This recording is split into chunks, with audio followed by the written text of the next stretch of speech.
School লেভেলের যারা student আছেন, পড়াশোনা করেছেন, আপনারা এই শব্দটার সাথে পরিচিত থাকবেন। আমরা যখন ইংরেজি পড়ছি তখন একটা ওয়ার্ড ছিল অক্সিলারি ভার্ব, সহকারী ক্রিয়া। খেয়াল আছে তো? হ্যাঁ, গ্রামারে নিয়ে গেলাম, ফিরে আসেন গ্রামার থেকে আসি এবার বর্তমান বাস্তবতায়। সাম্প্রতিক পরিস্থিতিতে পুলিশের মনোবল ভেঙে গেছে। আসলে কেন ভাঙবে না বলেন? এই মুহূর্তে পুলিশে আমজনতা বলেন, রাজনৈতিক দলের নেতারা বলেন, পুলিশ যে জনগণের বন্ধু অথবা সরকারি কর্মচারীরা জনগণের চাকর, এইটার ফুল ডেফিনেশনটাই খাটাচ্ছে।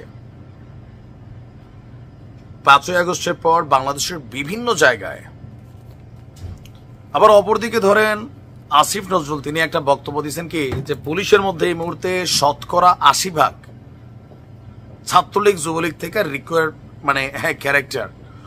তো এখন স্বাভাবিকভাবে পুলিশ তার কর্মকাণ্ড করতে টেনশনে থাকে, কখন চাকরি যায়, কখন কে বাটে ফালায়। এজ এ রেজাল্ট কি হলো? দেশের আইন শৃঙ্খলা পরিস্থিতির অবনতি হয়ে গেল। ইউনূস সরকার প্রশ্নের মুখে পড়ে গেলেন যে কতটুকু যোগ্য এই সরকার। কেউ কেউ বলছেন আগেই তো ভালো ছিল, কেউ বলছে শেখ হাসিনা ফেসিবাদী স্বৈরাচারী যাই হোক, আইন শৃঙ্খলা পরিস্থিতির একটা মিনিমাম লেভেলে ব্যালেন্স রাখছিল। বাট রাইট নাও এই ব্যালেন্সটা কতটুকু আছে? তো এরকম নানান অভিযোগের পর আজকে আমরা দেখলাম সরকারের একটা বিশেষ ঘোষণা, অক্সিলারি ফোর্স। আচ্ছা, কি এই অক্সিলারি ফোর্স? কারা কোথায় কিভাবে ডিউটি করবে বা তাদের ক্ষমতা কতটুকু থাকবে? রাজধানী ঢাকার বিভিন্ন শপিং মল সহ আবাসিক এলাকার নিরাপত্তায় পুলিশ এবং অন্যান্য আইন শৃঙ্খলা বাহিনীর বাইরে বেসরকারি কর্মীদের অক্সিলারি ফোর্স হিসাবে নিয়োগ দেওয়ার সিদ্ধান্ত নেওয়া হয়েছে। ঢাকা মেট্রোপলিটন পুলিশের বা ডিএমপির পক্ষ থেকে আপনারা এই তথ্য জানিয়ে বলা হচ্ছে যে সাম্প্রতিক সময়ে বাংলাদেশের আইন শৃঙ্খলা পরিস্থিতির অবনতির পর এটাকে একটু বেটার করার জন্য এমন সিদ্ধান্ত নেওয়া হলো। তো ডিএমপি কমিশনার বলছেন, মেট্রোপলিটন পুলিশের আইন বলে অক্সিলারি পুলিশ ফোর্স নিয়োগের ক্ষমতা আমার আছে। আমি সেই মোতাবেক অক্সিলারি পুলিশ ফোর্স হিসাবে যারা প্রাইভেট নিরাপত্তার লোকেরা আছে ওনাদেরকে নিয়োগ দিচ্ছি। পুলিশ বলছে যাদের এই অক্সিলারি ফোর্স হিসাবে নিয়োগ দেওয়া হবে তাদের হাতে চিহ্নিতকারী একটি ব্যান্ড থাকবে, যা দেখে বোঝা যাবে যে তারা অক্সিলারি ফোর্স। একই সাথে এই সহায়ক পুলিশদের থাকবে নিয়মিত পুলিশ বাহিনীর মতোই ক্ষমতা।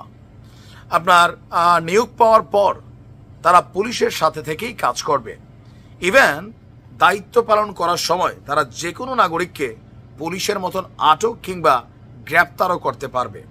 ডিএমপির পক্ষ থেকে সহযোগী পুলিশ নিয়োগ দেওয়ার ঘোষণার পর এই ফোর্সকে কতখানি জবাবদিহিতায় রাখা যাবে সেটি নিয়েও প্রশ্ন আসছে।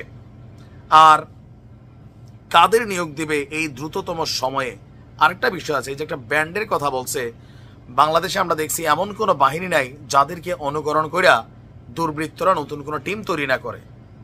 এখন ডিবি, পুলিশ, র্যাব, সেনাবাহিনী, বিজিবি, বিডিআর বা যারা আছেন মোটামুটি মানুষ তাদের সাথে পরিচিত, কিন্তু হঠাৎ করে যখন ধরেন নতুন একটা টিম মাঠে নামবে, ঢাকা শহরের বিভিন্ন অলিগলি সোরা চাপা চিপা চাপায় যেহেতু তাদের গ্রেপ্তার করার ক্ষমতা আছে, এটা খুব বেশি আশ্চর্য হবে না যেরকম ব্যান্ডের কপি পেস্ট করে পরের দিন থেকে একটা ধান্দাবাজ গ্রুপ রাস্তায় নেমে বিভিন্ন নাগরিককে হয়রানিও করছে। So very difficult to monitoring. এত দরকার ছিল না। শুধু পুলিশের যে মনোবলটা, এদের উপর একটা করাত ঝুলাই রাখা হয়েছে, কার কখন চাকরি চলে যাবে, ভাই গরিবের সন্তান।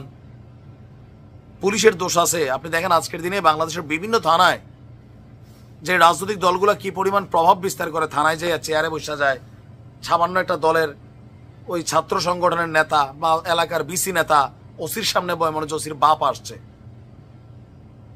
তাহলে আপনি আওয়ামী লীগের সময় পুলিশের দোষ দিয়ে লাভ আছে? পুলিশে এমন বানানো হয়, রাজনৈতিক দলগুলো বানায়। বিএনপির এক নেতা বলতেছে এই এলাকায় আমার অনুমতি ছাড়া গ্রেপ্তার হবে না, টোকাইয়ে পুলিশের পিটায়। পুলিশের কি এত দুর্দিন ছিল? ছিল না। তো পুলিশকে ফাংশন করতে দিতে হলে পুলিশকে বেশ কিছু জায়গায় ছাড় দিতে হবে। পুলিশ বাহিনী আমাদের যেটা আছে ফোর্স, হয়তো আর একটু শর্টেজ আছে, কিন্তু 2-4টা ফালাই দিতে হবে ভাই।